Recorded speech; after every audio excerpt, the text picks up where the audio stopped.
get by with doing the least I can do. All I know is how to be the one who goes hard, working to see it all through.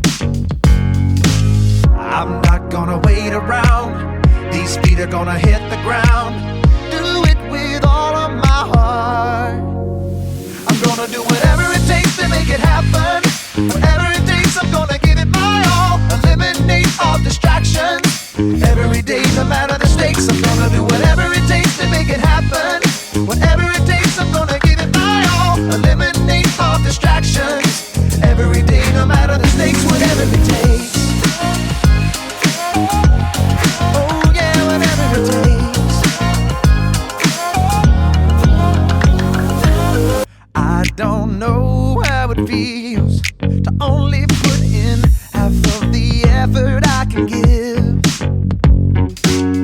All I know how to do is to aim for the stars. That's the only way to live. I'm not gonna wait around, these feet are gonna hit the ground. Do it with all of my heart.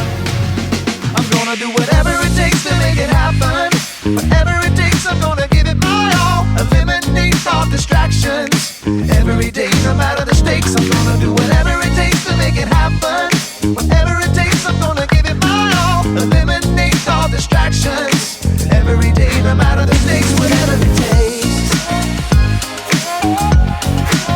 Oh, whatever it takes. I gotta do whatever it takes. You gotta do whatever it takes. We gotta do whatever it takes. I gotta, you gotta, we gotta do. Oh, I'm gonna do whatever it takes to make it happen. Whatever it takes, I'm gonna give it my all. Eliminate all distractions. Every day, no matter the stakes, I'm gonna do whatever it takes to make it happen. Whatever it takes, I'm gonna give it my all. Eliminate all distractions.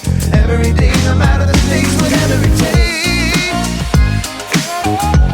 Oh yeah, whatever it takes. Yeah.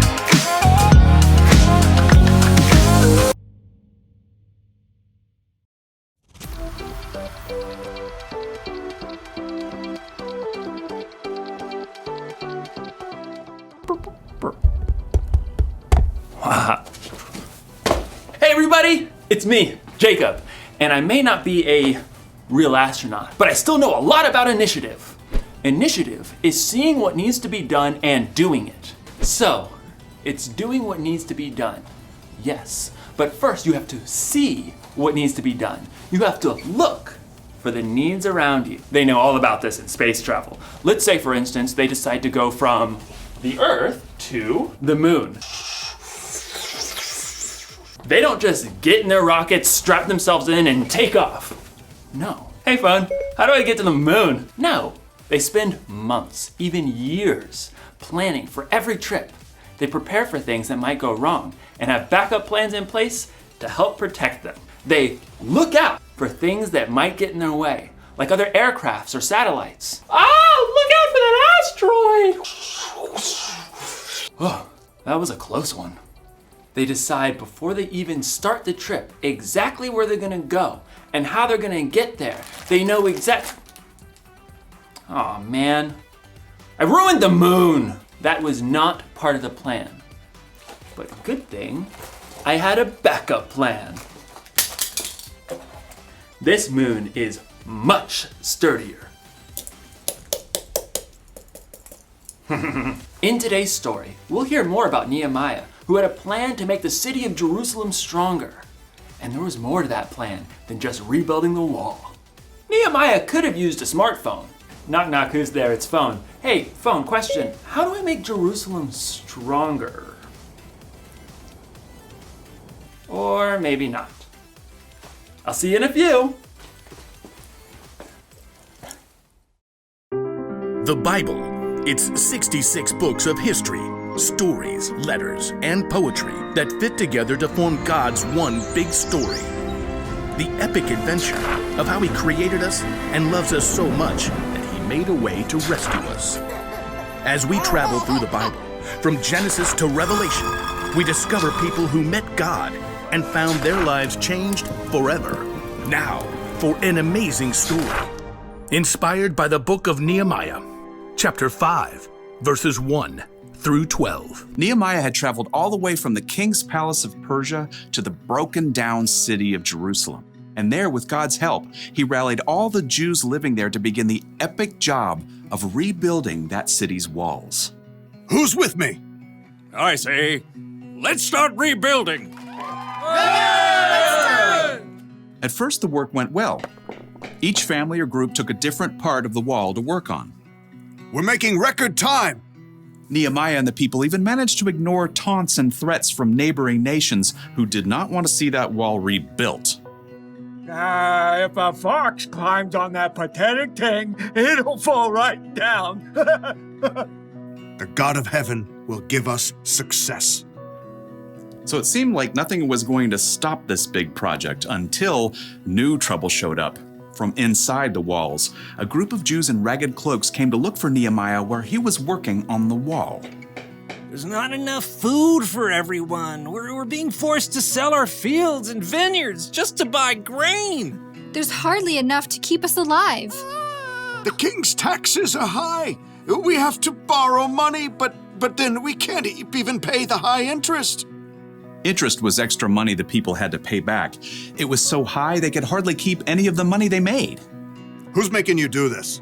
Other Jews, our own relatives. We even had to send our children to work for them as slaves. We have nothing left. Please help us.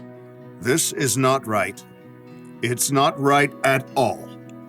I'll take care of it. Nehemiah was so angry that he didn't trust himself to act in the moment. Instead, he thought it over for a time. God, what do I do about this? His own people were mistreating those who had less. Nehemiah took this so seriously, he stopped work on the wall to call together the Jewish nobles and officials. What's this all about? Better be good. Making us lose all this work time. It's not good. It's bad. You're charging your own people interest. It's not like it's that much. I mean, we can't loan money for free, right? Do you have to ask me this? Think about it.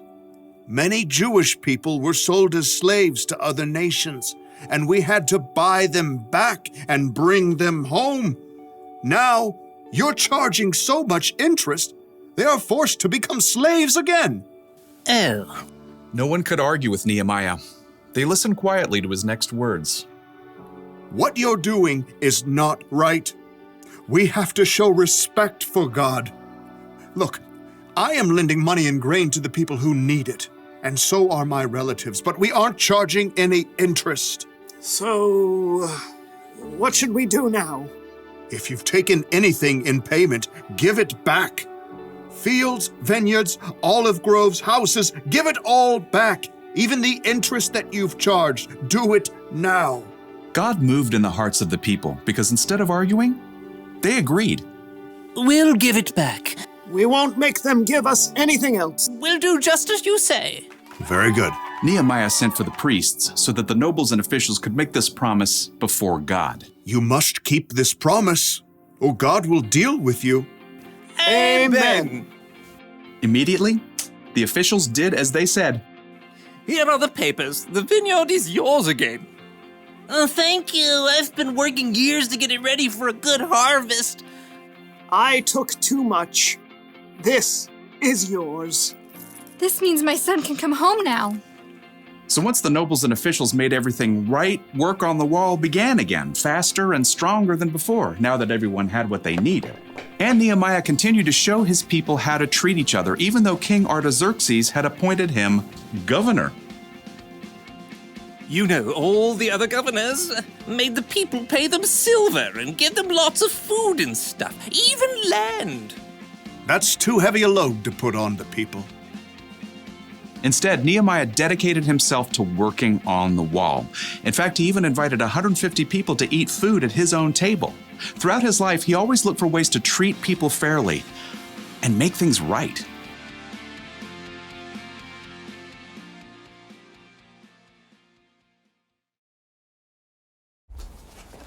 The city of Jerusalem was in trouble because the walls had been broken down. But that wasn't the only thing that was broken.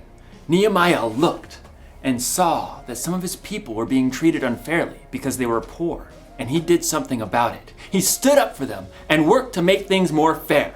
Initiative starts with seeing what needs to be done, and more often than not, it starts with seeing who needs to be helped and what needs to be made right. That's one of the reasons Jesus is so amazing. He saw people. He showed people how valuable they were by loving them no matter what, and he inspired them to love others. We're called to love people too. We should stand up for people who are being treated unfairly because of the way they look, or where they're from, or how much money they have, or what they believe in. If you've ever been treated unfairly, then you know how it feels. It's not good, but maybe you also know how it feels when someone stands up for you, when someone's on your side. Standing up for people is one way we can make things more fair. We can make things right, and it's one way we can show others the love God has for the world. So, here's the one thing to remember today. Look for ways to make things right. Make a plan. Decide before you start your day that you're going to look for the needs around you. And speaking of needs, looks like I'm gonna need another moon. This one's just too delicious. This moon tastes like cheese. Oh. I'll see you next time. Oh, there goes my space truck.